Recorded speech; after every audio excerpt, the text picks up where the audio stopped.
नमस्कार मित्रांनो. पहा मित्रांनो, काही दिवसांपूर्वी आदिवासी विकास विभाग यांच्या मार्फत 416 चौकीदार या पदाच्या जागा आल्या होत्या. त्याचा फॉर्म कसा भरायचा ते आपण या व्हिडिओमध्ये पाहणार आहोत. चॅनलवर नवीन असाल तर चॅनलला सबस्क्राईब करा मित्रांनो, कारण तुमच्या एका सबस्क्राईबने आम्हाला असेच व्हिडिओ तुमच्यापर्यंत घेऊन येण्यासाठी मदत होईल आणि आपल्या चॅनलवर असेच व्हिडिओ तुम्हाला पाहायला मिळतील. चला तर मग फॉर्म कसा भरायचा ते पाहूयात. आता पहा, ही आदिवासी विभागाची ऑफिशियल वेबसाईट आहे. याची लिंक मी डिस्क्रिप्शन बॉक्समध्ये देईल. आता या साईटवर आल्यानंतर इथे रजिस्टरवर क्लिक करा. आता इथे रजिस्ट्रेशन म्हणून फॉर्म येईल. इथे तुमचे पहिले नाव टाका.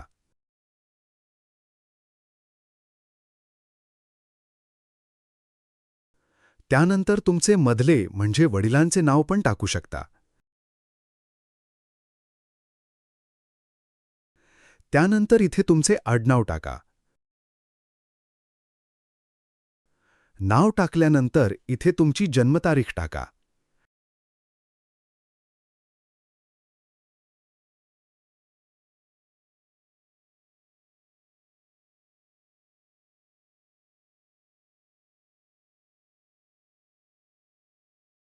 इथे तुमची ईमेल आयडी टाका.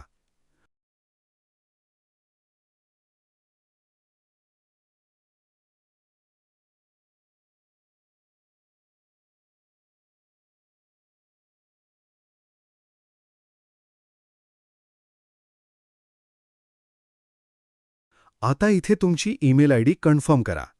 म्हणजे ईमेल आयडी पुन्हा तीच इथे टाका.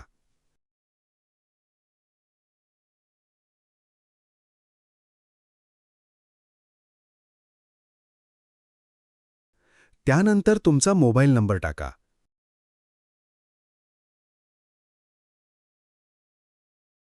मोबाईल नंबर कन्फर्म करा.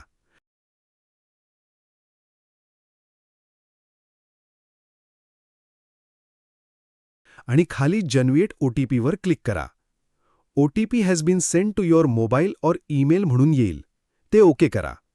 आणि खाली OTP आलेला टाका. OTP टाकल्यानंतर खाली जे कॅप्चा कोड आहे ते टाकून सबमिट रजिस्ट्रेशन फॉर्मवर क्लिक करा.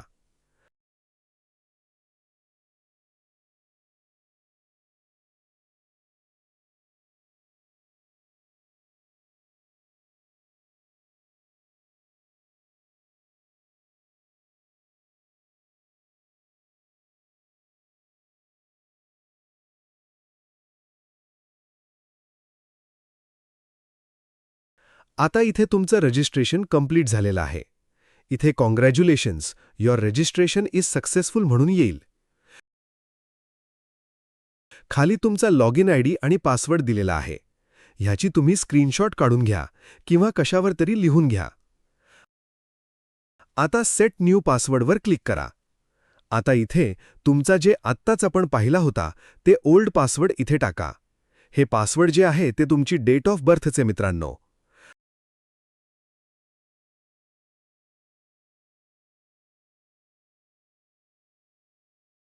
आता इथे न्यू पासवर्ड टाका. जे तुम्हाला टाकावं वाटेल ते टाका. जसे की तुमचं नाव, तुमचा मोबाईल नंबर किंवा तुमची डेट ऑफ बर्थ ही टाकू शकता.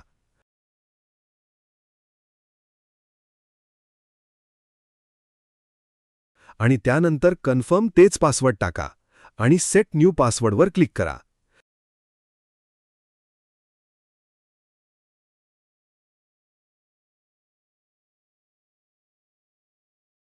इथे पासवर्ड चेंज्ड सक्सेसफुली म्हणून येईल. ओके करा.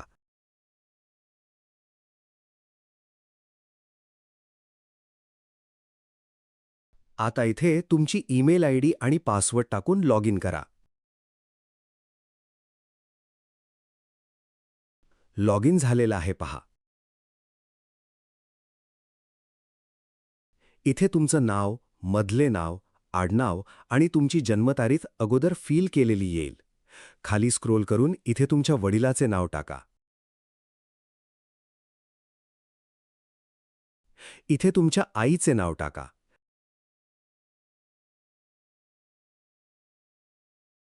आता इथे तुमचं जेंडर सिलेक्ट करा. मेल, फीमेल जे काही असेल ते सिलेक्ट करा. नंतर इथे तुमचा आधार नंबर टाका.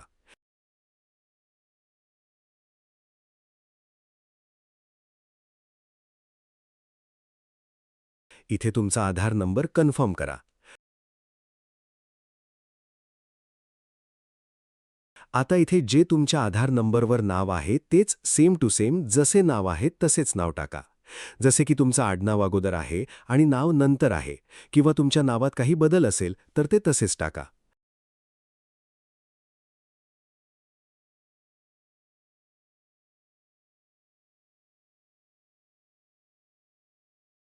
आता तुम्हाला जुळा भाऊ किंवा बहीण आहे का म्हणून विचारलं आहे.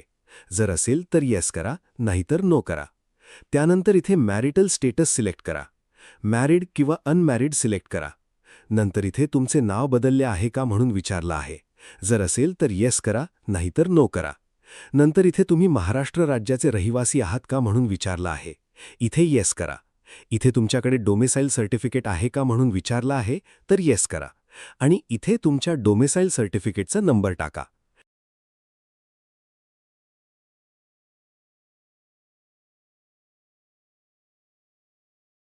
आता नंतर इथे तुमच्या डोमेसाईल सर्टिफिकेटची डेट टाका. नंतर सेव्ह अँड नेक्स्ट करा.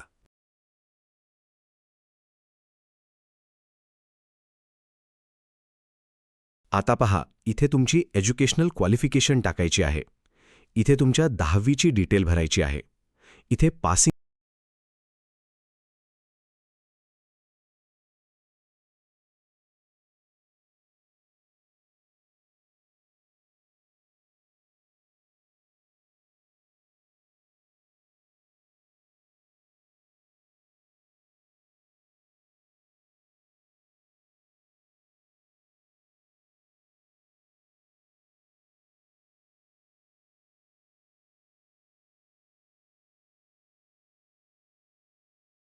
आता इथे तुमच्या 12वीची डिटेल टाकायची आहे. जर 12वी झाली असेल तर 12वीची डिटेल टाका. नसेल तर काही गरज नाही. इथे तुमची शाखा सिलेक्ट करा. सायन्स, कॉमर्स, आर्ट्स जे काही असेल ते सिलेक्ट करा. पासिंग इयर सिलेक्ट करा. नंतर बोर्ड सिलेक्ट करा. महाराष्ट्र स्टेट बोर्ड किंवा CBSE किंवा ICSE जे तुमचं बोर्ड असेल ते सिलेक्ट करा. इथे पर्सेंटेज सिलेक्ट करा. इथे टोटल मार्क्स टाका. तुमच्या मार्कशीटवर जे असतील ते पाहून टाका. इथे तुम्हाला मिळालेले मार्क्स टाका. पर्सेंटेज ऑटोमॅटिक येतील. आता इथे जर तुमच्या ग्रॅज्युएशन झालं असेल तर इथे ग्रॅज्युएशनची डिटेल टाका. BA, BCom, BSc यापैकी जे असेल ते टाका. आणि जर यापैकी नसेल तर अदर सिलेक्ट करून जी डिग्री असेल ती टाका. इथे पासिंग इयर टाका. इथे तुमची कोणती युनिव्हर्सिटी आहे ती टाका. आणि यापैकी जर कोणती नसेल तर अदर सिलेक्ट करून जी युनिव्हर्सिटी आहे ती सिलेक्ट करा. आणि इथे मार्क्स टाईप CGPA किंवा पर्सेंटेज कोणतं पण सिलेक्ट करू शकता. जर पर्सेंटेज सिलेक्ट केलं तर तुम्हाला CGPA कन्वर्ट करावा लागतील. SGPA सिलेक्ट करून CGPA इथे CGPA टाका.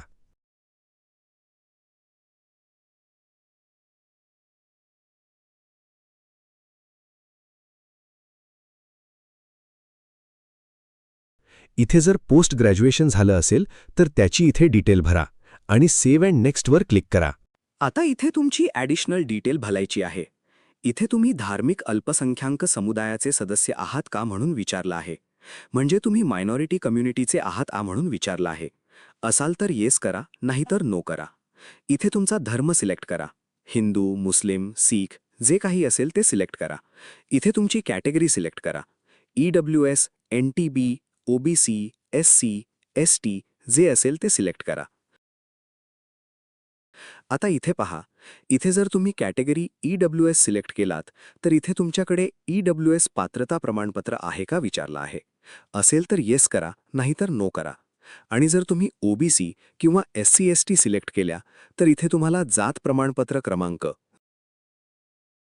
जात प्रमाणपत्र निर्गमित केल्याची तारीख, जात प्रमाणपत्र कोणत्या अधिकाऱ्याकडून निर्गमित केले आहे आणि आपणाकडे नॉन क्रीमी लेयर प्रमाणपत्र आहे का जे किमान परीक्षेपर्यंत वैध असले पाहिजे. नॉन क्रीमी लेयर OBC कॅटेगरीला विचारतात, SC/ST कॅटेगरीला विचारत नाहीत. तुमची जी कॅटेगरी आहे ती सिलेक्ट करून माहिती विचारलेली भरा.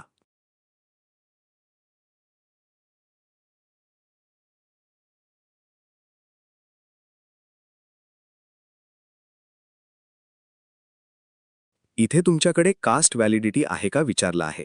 असेल तर येस करा, नाहीतर नो करा. असेल तर सर्टिफिकेट नंबर टाका आणि त्याखाली कास्ट व्हॅलिडिटी इश्यू झालेली डेट टाका. आता इथे पद आणि अर्जाचा तपशील द्यायचा आहे. इथे पदाचे नाव येईल. खाली तुम्ही कोणत्या कॅटेगरीमधून अर्ज करत आहात ते सिलेक्ट करा.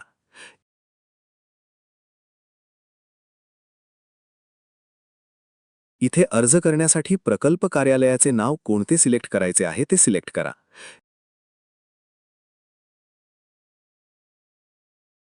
इथे आपण 40% किंवा अधिक शारीरिक दिव्यांग आहात का विचारलं आहे. असाल तर येस करा, नाहीतर नो करा. इथे तुम्ही अनाथ आरक्षणाअंतर्गत अर्ज करत आहात का? अर्ज करत असाल तर येस करा, नाहीतर नो करा. त्यानंतर तुम्ही प्रकल्पग्रस्त आहात का म्हणून विचारलं आहे. प्रकल्पग्रस्त असाल तर येस करा, नाहीतर नो करा.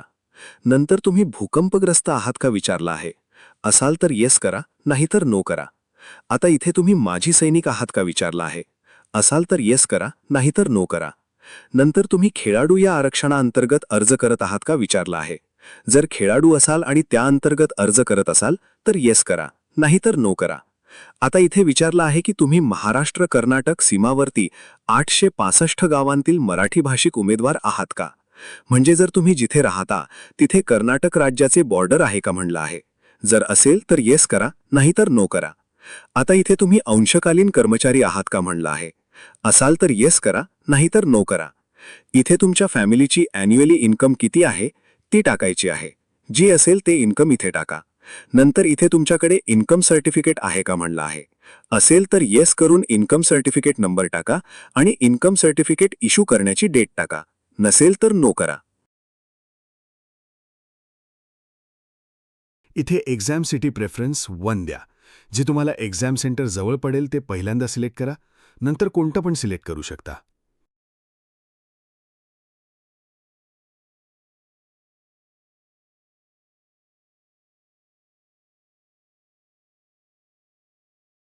आता इथे डिक्लेरेशन द्यायचं आहे. ही पूर्ण माहिती वाचून घ्या आणि हे 2 चेकबॉक्स टिक करा आणि सेव्ह अँड नेक्स्ट करा. आता इथे तुमची डॉक्युमेंट्स अपलोड करायची आहेत. इथे तुमचा पासपोर्ट साईज फोटो अपलोड करायचा आहे. इथे पहा फोटोची साईज 100 KB पर्यंत असायला पाहिजे. चूज फाईलवर क्लिक करा. जी तुमची फोटो आहे ती सिलेक्ट करा.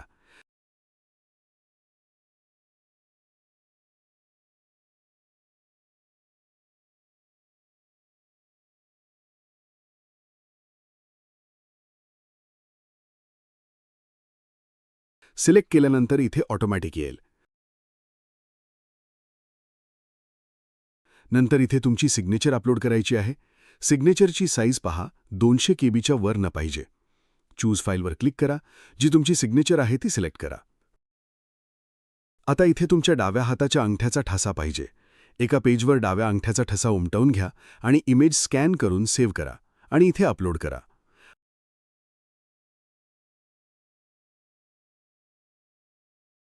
आता पहा इथे रिटर्न डिक्लेरेशन द्यायचं आहे.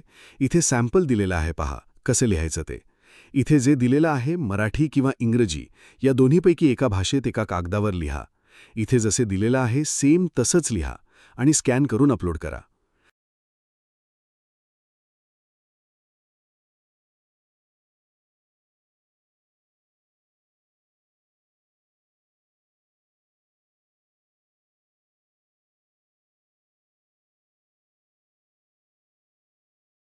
आता इथे आपले सर्व डॉक्युमेंट्स अपलोड झालेले आहेत.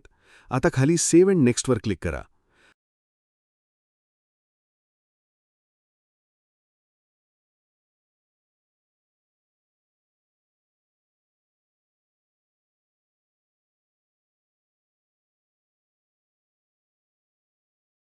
आता इथे तुम्हाला तुमच्या ॲप्लिकेशनचा प्रिव्ह्यू दिसेल. सर्व डिटेल एक वेळेस बरोबर आहे का ते पहा आणि मगच पेमेंट करा. खाली स्क्रोल करा. जर सर्व बरोबर असेल तर इथे प्रोसीड टू पेमेंटवर क्लिक करा. जर नसेल तर मॉडिफायवर क्लिक करून जे काही बदलायचं असेल ते बदलून मग पेमेंट करा. तर मित्रांनो, हे होता आदिवासी विकास विभाग यांच्या मार्फत आलेल्या जागेचा फॉर्म कसा भरायचा त्यावर व्हिडिओ आवडला असेल तर लाईक करा, सबस्क्राईब करा आणि तुमच्या मित्रांना शेअर करा.